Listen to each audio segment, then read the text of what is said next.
Imagine one of Hollywood's biggest stars, Jennifer Lawrence, sitting alone in the dark, the glow of her phone lighting up her face. She isn't checking her emails or reviewing a script. She is deliberately logging into a secret, anonymous TikTok account with one singular, petty goal: to pick fights with total strangers. She recently admitted to doing exactly this, diving headfirst into the comments section just to feel the heat of an argument. It seems like a bizarre, isolated celebrity quirk, right?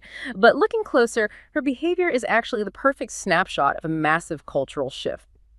It is a phenomenon so potent that it has officially beaten out optimistic concepts like biohacking or aura farming to become the Oxford Dictionary's 2025 word of the year: rage bait. But here's where the narrative takes a fascinating turn. You would expect the venerable editors at Oxford to be observing this digital chaos from a safe, academic distance, perhaps with a monocle in hand. Yet the moment they announced the selection, the script flipped. Online communities didn't just nod in agreement, they turned on the dictionary itself, accusing the editors of selecting the word specifically to provoke a reaction. It creates a strained, almost circular irony. In trying to define the mechanism that manipulates our anger, the dictionary may have just proven that none of us, not even the guardians of language, can escape it. It's the ultimate meta-commentary on the state of online discourse. Exactly. The very act of naming the poison becomes, the next piece of clickable, angry content. What's so profoundly interesting about this choice is that rage bait wasn't selected just because it's a catchy slang term. It was chosen because it reflects a measurable, strategic, and often deeply cynical shift in how we exchange value online. We're moving away from simply seeking information or curiosity and towards actively hijacking emotion, specifically outrage, because it guarantees engagement. And the runners-up highlight that perfectly. You mentioned biohack, this idea of improving one's health, and aura farming, which is about cultivating a desirable personality or vibe. The fact that, the intentional manipulation of outrage won out over concepts of self-improvement and wellness really suggests a dark preoccupation in our collective digital life. It absolutely does. And just to establish what we're talking about, we really need to look at Oxford's official definition. Right, let's nail that down. Rage bait is online content deliberately designed to elicit anger or outrage by being frustrating, provocative, or offensive, typically posted in order to increase traffic to or engagement with a particular web page or social media content. So this isn't just accidental flame wars, this is a calculated content strategy. Precisely. And the evidence for its rise is everywhere.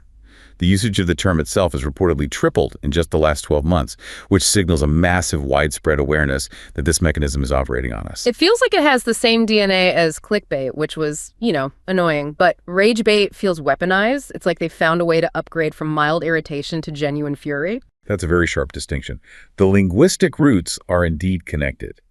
It's a compound of the established words rage and wait. And it really is the evolution of clickbait. Clickbait aimed for novelty, for curiosity, just to get a view. Rage bait specifically targets discord, polarization, and raw anger. We can even trace the term's origins back as far as 2002 on Usenet postings, where it was already about deliberate agitation.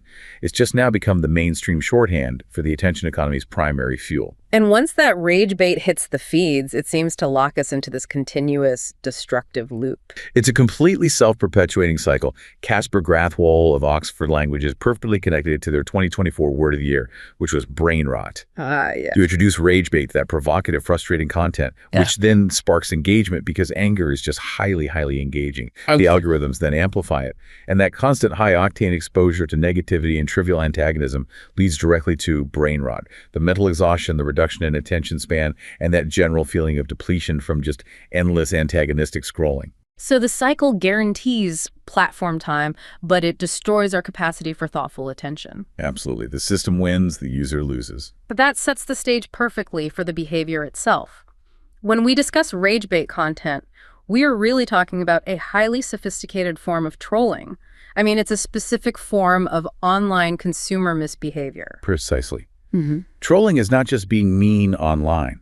Academically, it's defined as deliberate, deceptive, and mischievous attempts to provoke emotional reactions from other online users who then become the targets. Yeah. We used to study consumer misbehavior through tangible offline acts, right? Things like shoplifting, vandalism, or fraudulently claiming services. Trolling is the digital equivalent of that. And it encompasses everything from falsifying information to instigating massive online firestorms against individuals or brands, and just posting offensive material to get attention. But the core difference between just being rude and being a successful troll or a successful rage baiter seems to boil down to the intent behind the antagonism. That is the critical factor. The overtly negative behaviors, all the aggression, the incivility, they're merely the means to an end. The actual goal is the reaction. It's the engagement and the subsequent attention generated by the act. That's the real reward. And we look at the individuals who engage in this, their motivations can be quite surprising. They don't always stem from innate cruelty, but sometimes from an impulse to cope with frustration. This is where that idea of trolling as a tension release mechanism comes in, which is just incredibly counterintuitive. It really is. Researchers studied various types of trolling, and one fascinating case was a troll they called Otto, who engaged in what they called fake customer service trolling. Otto would impersonate a customer representative on a major brand's Facebook page, and he'd provide these absurd, frustrating, but seemingly genuine responses to real users who were looking for help. He would just trick them into believing they were dealing with a deeply incompetent corporate agent. And why? Why did he do this? Was it just to blow off steam? Exactly. Otto explicitly said that this type of trolling helped him wind down after work. Wow. His day job required intense emotional labor. The expectation in customer-facing roles that you must wear a fake smile and maintain absolute politeness, regardless of how entitled, rude, or even abusive the customers are. So that deep professional frustration where you have to suppress all negative emotion finds an outlet in deliberately causing frustration and anger anonymously online. That is a dark and profound observation about the pressures of modern work. It shows that the troll isn't just some isolated sociopath. They are a product of a system. When we look at this behavior, we have to move beyond just focusing on the individual's innate personality factors, what's often called the dark tetrad. Wait, let's pause there for a second. We've mentioned the dark tetrad, but for anyone unfamiliar, what exactly are those factors that researchers traditionally look for in antisocial personalities? Sure. The dark tetrad is a set of 4 personality traits that are seen as socially aversive. They are narcissism, which is grandiosity, entitlement, superiority. Then Machiavellianism, so cynicism, manipulation, exploitation. Psychopathy, which is lack of empathy, thrill-seeking, impulsivity. And the 4th is sadism, which is deriving pleasure from cruelty or pain. And while these traits are often present in people who troll, focusing only on individual psychology, it sort of ignores the fact that the behavior is fundamentally relational. So this is where we need the actor network theory ANT to shift our focus from the person to the entire environment that makes the behavior possible and even profitable. That's right. ANT helps us understand trolling not as an isolated pathology, but as a relational phenomenon that emerges from the interaction between human actors and, importantly, non-human actors in a specific network. It forces us to ask, what conditions are required for the rage to catch fire? Okay, so let's break down the mechanics of the event. What are the absolute minimal components required for a rage baiting or trolling act to actually emerge? There are 3 non-negotiable requirements for emergence. First, the troll, the individual performing the deceptive or provocative act. Second, the medium, so the platform or the channel where it takes place. A comment section, a gaming lobby, a specific brand page on Twitter. And third, the target, an online user who's been successfully deceived, emotionally provoked, and takes the bait. So if the content isn't convincingly provocative, or if the troll miscalculates, then there's no victim and the entire act just fails. Exactly. The troll has to make a convincing proposition.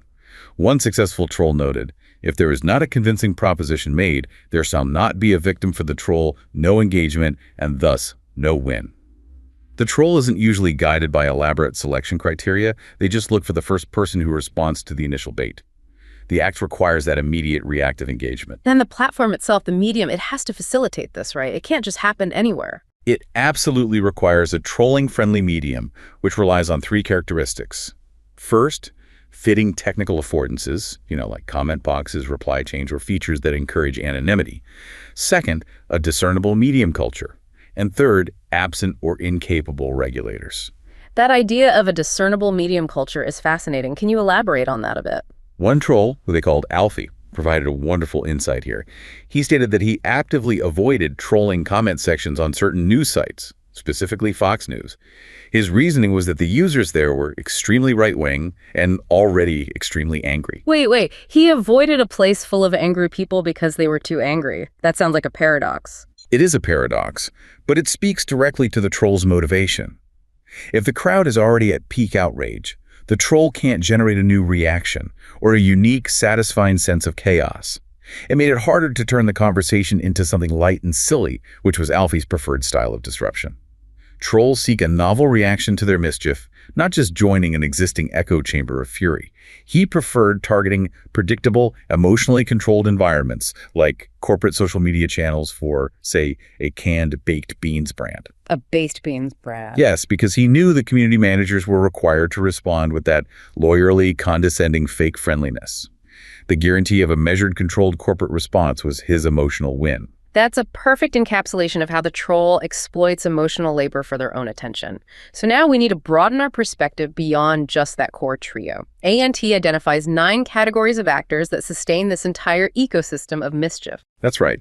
Beyond the core, troll, target, and medium, the system is populated by the audience, so the spectators who watch the show, other trolls who serve as competitors or role models, regulators, which can be moderators, downvote mechanisms, or even the police. Assistants, things like software, proxy servers, or tutorials like The Art of Trolling.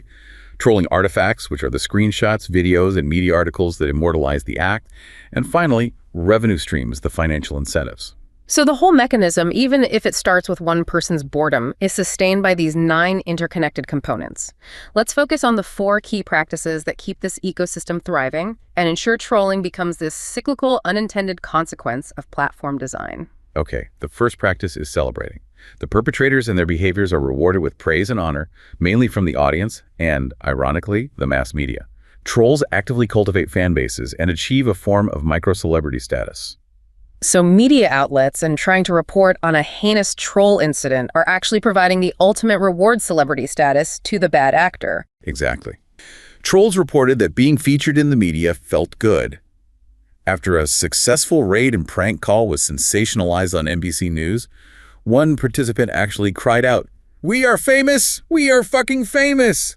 This attention functions as social capital and a status symbol in the attention economy. It rewards the outrageous behavior itself. The act of shaming often turns into glorification. Okay, and the second practice is boosting the behavior. Boosting involves promoting and actively encouraging the trolling. Revenue streams are absolutely critical here. While trolling might seem like a hobby, successful, high-profile, glamorous trolls are paid by their fans via donate buttons and digital currency. More disturbingly, some trolls report receiving business proposals asking them to troll specific competing pages or businesses for money. The market actually rewards the skill of disruption. That's a highly cynical economy. And on the flip side of that, we have users who actually want to be the target of this disruption. That's the fascinating twist. We call them wannabe targets. These users will sometimes feign naivete or exaggerated vulnerability, specifically to attract the attention of known trolls. And why would they do that? To gain followers, or to engage in their own form of micro-celebrity practice by leveraging the subsequent conflict.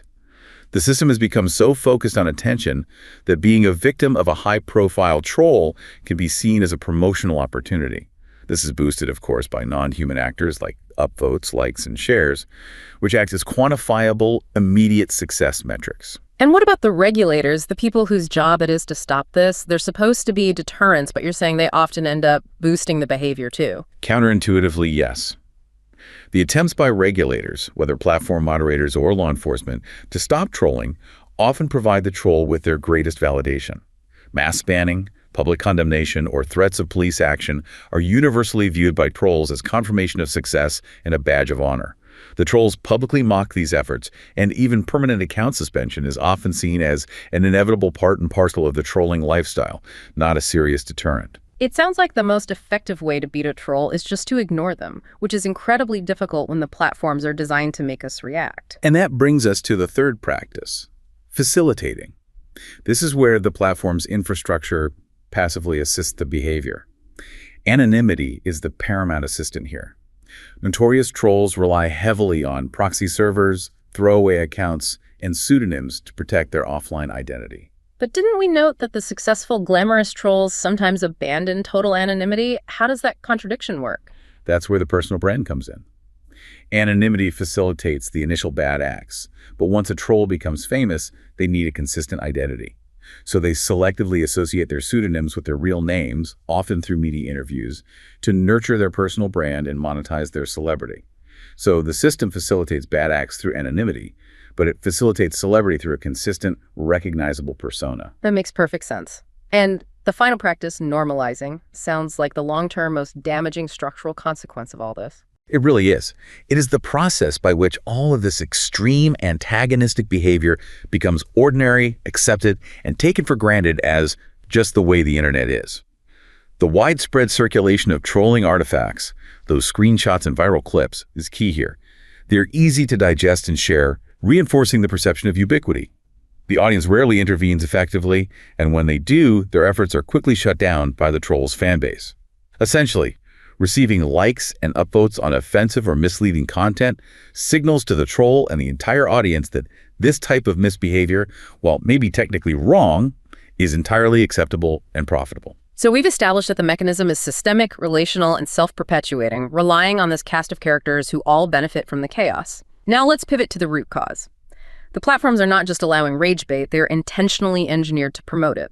This leads us right into the architecture of addiction. Absolutely. The entire infrastructure of modern social media, whether we're talking about Twitter, Facebook, or TikTok, is built on principles rooted in behavioral psychology, specifically designed to maximize one thing: usage time. We often hear the phrase, the phone in your pocket is a slot machine. That sounds dramatic, but you're saying the comparison is literally accurate, based on established psychological principles. It is not hyperbole. It is a direct application of the science. The core mechanism is intermittent variable rewards. This is the exact psychological technique slot machines use to maximize addiction. The action checking for a notification, pulling the lever, is rewarded on a variable, unpredictable schedule. Sometimes you get a like, sometimes a message, sometimes nothing. That unpredictable outcome is far more effective at rewiring the brain's habit centers and maximizing usage than a predictable reward. That's the Pavlovian element. The dog doesn't know when the bell means food, so it remains vigilant. We don't know when the notification is the juicy piece of gossip or validation, so we just keep checking. Exactly. And this design is intentional. It's studied in laboratories dedicated to captology or behavior design. Engineers are not optimizing for user satisfaction. They're optimizing for the amount of time you spend in the app. Dopamine Labs, for example, markets products explicitly promising to increase engagement by triggering dopamine releases at precise variable intervals. They are actively engaged in what they call brain hacking to maximize the user's continuous input. It's the ultimate zero-sum battle for our attention. Because every major platform, Google, Meta, even Netflix, is competing for our limited focus, they are forced into what has been termed the race to the bottom of the brainstem. It's the competition for the limbic system, the lizard brain. Companies realize that content that targets primal emotions, fear, anxiety, loneliness, and especially anger, is the most successful virality predictor. And research has validated this, right? Anger is the engine of virality. Unequivocally. In one landmark study, researchers analyzed thousands of articles from the New York Times' most emailed list. They sought to identify the strongest correlation with an article going viral. It wasn't happiness, sadness, or surprise. The single most powerful predictor was the intensity of anger the piece evoked. Content creators know this. If you want to spread your message, make people furious. Fury guarantees the share, the comment, and the view. So if we're in this constant, high-octane emotional environment, perpetually triggered by the most successful content, what's the inevitable consequence for the generation that has grown up immersed in this? We mentioned the anxious generation. Gen Z 2.0, the cohort that has never known life without these highly addictive, emotionally triggering platforms, is demonstrably the anxious generation. The constant stimulation and the fear of missing out, or the separation anxiety associated with being away from the phone, keeps the stress hormone cortisol constantly elevated. This chemically toxic environment hinders long-term mental health and fundamentally interferes with the brain's capacity for calm, thoughtful processing and reasoned decision-making. And we have to trace this back to the fundamental economic model. If the design is geared toward addiction and anger, it's because there is a massive financial stake. The entire system is driven by advertising. We are operating within the framework of surveillance capitalism. The platforms don't charge us money because we are the product being sold. Companies need users spending more time on the platform than any other competitor so they can gather maximum data about your preferences, your emotional state, and your purchasing intent. More time, more data, more effective advertising. Which means the economic imperative is entirely misaligned with social well-being. Absolutely. The advertising engine rewards clickbait, rage bait, and shallow, shocking content because it maximizes views and data collection. It completely displaces content that provides non-economic value like rigorous, nuanced journalism or academic scholarship. This personalization, while effective for ads, simultaneously shreds social cohesion by reinforcing existing beliefs, trapping everyone in their own filter bubbles and echo chambers.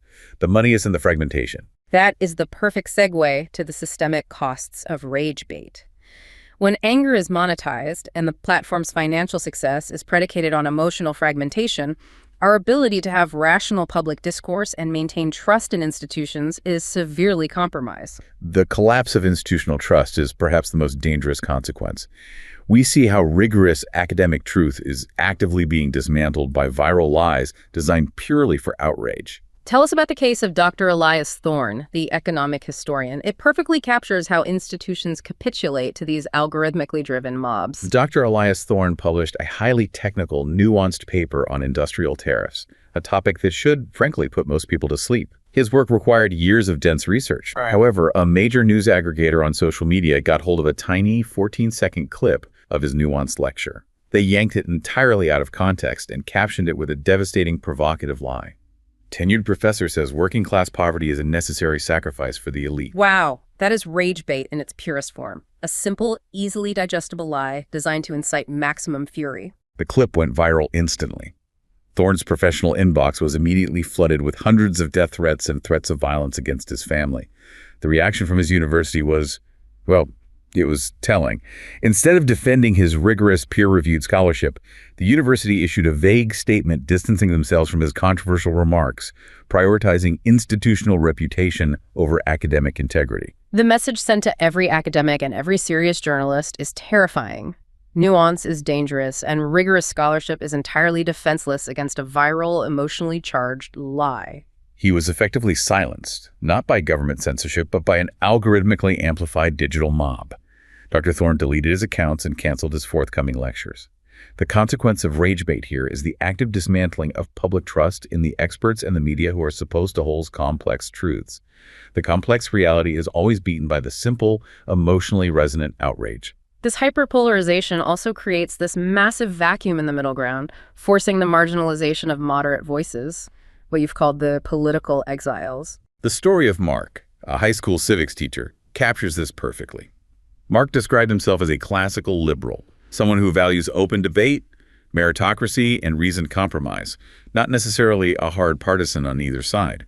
He attended a local town hall meeting in the Midwest, focused not on culture wars, but on discussing something boring and essential, like local zoning laws. Which is exactly where true functional governance actually happens, at the local level. Exactly. When Mark attempted to propose a reasoned compromise, a solution that involved trade-offs, he was immediately attacked from both flanks. When he voiced concern about certain social policies, he was labeled a bigot by the progressive side. When he criticized extreme populist rhetoric, he was immediately called a globalist sellout by the conservative side. He was excluded for trying to be the adult in the room. He looked at his neighbors, people he had known for decades, and he realized they weren't engaging with the ideas on zoning. They were parroting phrases they had seen in 15-second rage bait clips from national platforms. The algorithm had trained them to attack a simplistic caricature of an enemy rather than grapple with local issues or compromise. Rage bait validates anger, but it structurally eliminates the people equipped to bridge divides and enact real solutions, pushing them into political silence. That hostile, fragmented, and entertainment-focused environment is the daily reality for Gen Z 2.0. When we look at their media consumption, traditional political figures are often secondary to these mega creators. The entertainers hold the real cultural capital. Think of figures like Mr. Beast, with his astronomical follower count, or IShowSpeed, with his chaotic magnetic energy. Their power doesn't come from policy positions. It comes from scale, charisma, and sheer wow factor. Their feeds are curated chaos, and that intensity becomes the reference point for power, status, and perceived competence. That's a critical point. Their content shapes perceptions of competence, not just what's cool. It absolutely does. Look at the example of IShowSpeed's trip to China. This is an influencer known for chaotic energy, visiting a country often framed in the West as a rival. The comment sections were flooded with young people admiring the country not for its political system, but specifically for its perceived competence and capacity for infrastructure. Comments included things like, "They don't start wars, they build things, and this is the future." They admired the country's ability to get things done, framing competence outside of traditional political ideologies. The feeling, as one student noted, is, it's about who looks like they've got their shit together. And when this generation does encounter traditional political figures, they do so through an equally fragmented, non-serious lens. Politicians become memes long before they become policymakers in the young person's mind. They encounter a politician like Nigel Farage through a ridiculous out-of-context clip, or Donald Trump via sped-up video with a viral drill music soundtrack. This shapes political identity based on vibe or character. The lines between satire, reality, and performance blur completely. One young person lamented, "You laugh at them so much you don't even know if they are serious anymore." And if they try to be responsible and find the truth, where do they go? They often dive into the most vulnerable space online, the comment section. Precisely. Young people consistently report that after watching a controversial video, they actively dive into the comments to see both sides, or take an informal temperature check on public opinion, believing they're getting an unfiltered, real-world perspective. But that is the most manipulated public square on the entire internet. It's the place where coordinated troll farms, sophisticated bot accounts, and anonymous bad actors push manufactured consensus and partisan narratives. What looks like a spontaneous public debate is often a calculated manipulation to push a specific extreme agenda. They are encouraged to do their own research, but that research space is entirely polluted by rage bait, designed to warp their perception of reality. Finally, there's a poignant underlying factor driving this generation online in the first place, a fundamental need for safety in the physical world. This is often overlooked in the critique of screen addiction. Young people consistently express deep concern about feeling unsafe in their physical environments, citing issues like rising knife crime and the systemic removal of safe public spaces, youth clubs, sports halls, community centers by municipal cuts. When the physical public square feels dangerous and inhospitable, they inevitably gravitate toward the comparative safety of their phones and the For You page. We criticize them for being glued to their screens, but they're often seeking refuge in the only safe, curated world left to them, underscoring the responsibility adults have in providing safe physical spaces. That brings us to the core of the problem. This isn't just about individual users choosing to be angry. It's a structural failure of the digital infrastructure we rely on. We need to stop focusing solely on preventing bad behavior like banning obvious hate speech and start focusing on generating solutions that actively support rational public judgment. That shift in mindset is essential. We need to foster sound public judgment. Drawing on democratic theory, an unstable initial emotional viewpoint is called opinion. We want to move that to stable public judgment, a view developed over time by grappling with ramifications and difficult trade-offs. This process has three crucial stages: consciousness raising, becoming aware of an issue; working through, looking for answers, considering evidence, grappling with hard choices; and finally, resolution, stabilizing decisions and accepting consequences. And the current social media model is structurally designed to amplify the first stage, consciousness raising, while completely sabotaging the crucial second stage, the working through. It is designed to subvert it. The amplification of toxic content, the engineered information overload, the speed of misinformation, and the constant presence of filter bubbles ensure the public rarely moves past initial emotional opinions. We must now explore the generative measures that actively enhance democracy. So what are the primary pathways for creating this democracy-friendly internet? Let's start with the ethical design movement. The goal here is radical. Stop optimizing platform design solely for profit and start optimizing for the public's capacity for sound judgment. This means things like promoting civil discourse, intentionally exposing diverse viewpoints, and designing friction back into the process to slow down impulsive sharing. But defining what is ethical in design sounds like an immediate political minefield. It is intensely complex. As one expert observed, it's a super humbling experience. You start thinking, Plato tried to do this. It's difficult because design tweaks rarely have uniform effects. Option A might be better for debate, but worse for marginalized voices. Moreover, ethical design must ensure transparent and fair treatment of all viewpoints. We've seen political figures like Senator Ted Cruz raise concerns about anti-conservative bias in algorithms. So the design process needs deep transparency to address those inherent biases. So practically speaking, what kind of design principles should guide this pathway? We need to design for diversity, actively intervening in the algorithm to expose users to a balanced range of information, even if they didn't explicitly seek it. And we need to design for accountability, making algorithms transparent so researchers and the public can rigorously test their impact on discourse. If the systems determining what content is presented remain black boxes, we can never fix the underlying problem. The second pathway focuses on regulation and incentives. We need a shift from restrictive regulation, what we prevent, to affirmative regulation, what we require and encourage. Yes, current regulation is mostly negative, focused on preventing hate speech or illegal activity. Given the primacy of profit, relying solely on industry self-regulation is questionable.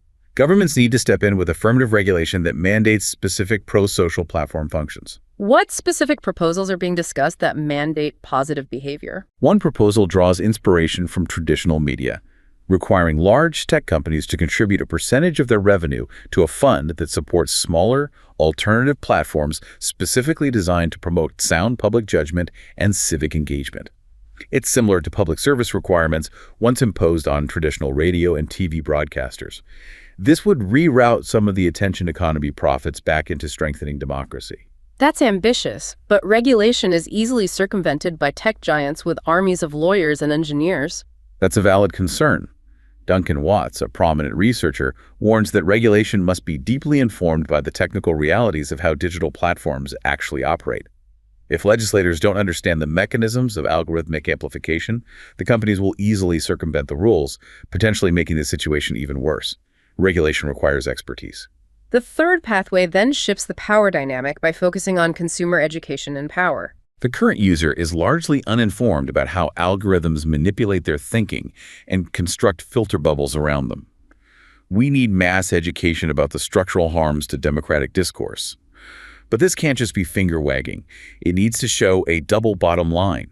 Design tweaks that benefit both democracy and the platform's business metrics. Can you give us an example of a simple design change that achieves that double bottom line?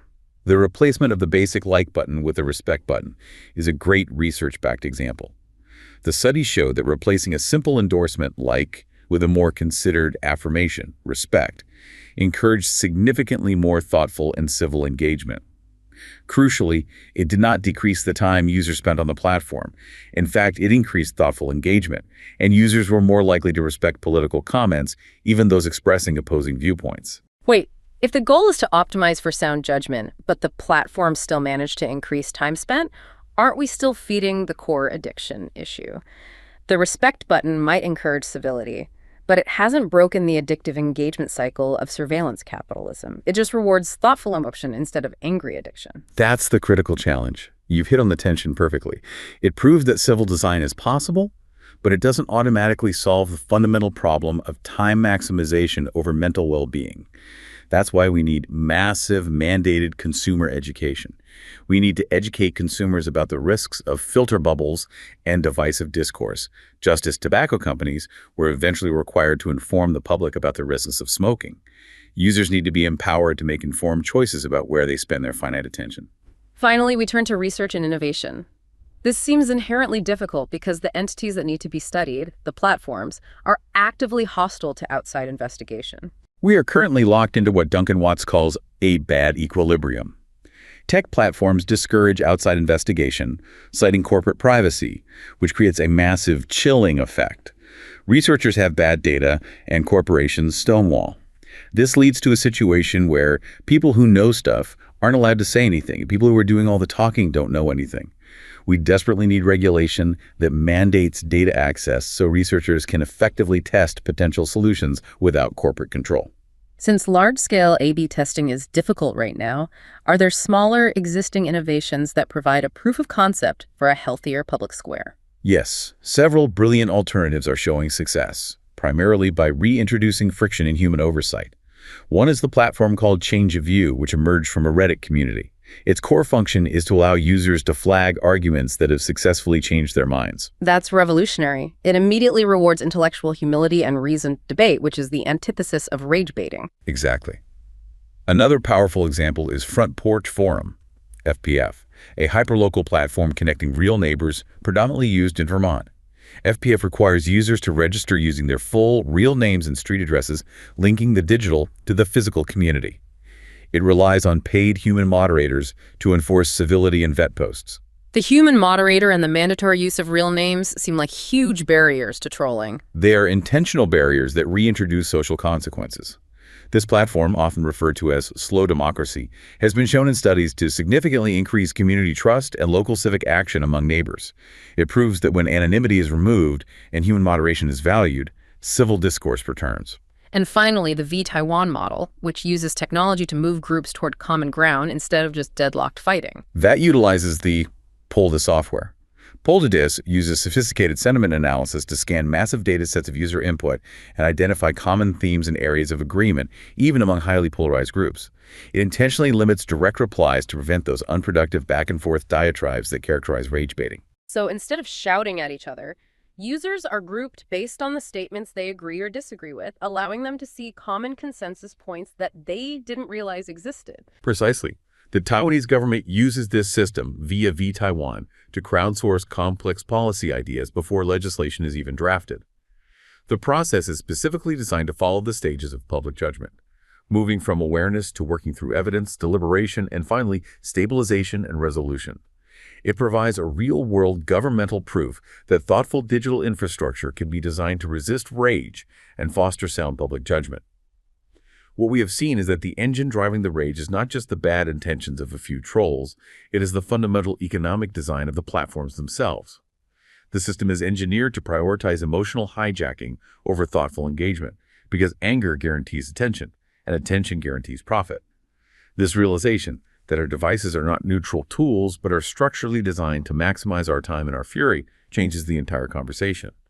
We cannot simply blame users for being addicted or polarized when thousands of engineers are actively working to exploit the limits of the human brain. The true challenge is not to eliminate trolling entirely, but to design infrastructure that optimizes for our capacity for sound public judgment, a design that values measured clarity over profitable chaos. We must recognize that the most powerful force in the attention economy is not the algorithm. It is the power we possess over our own limited time and focus. This is the resource that is truly at stake.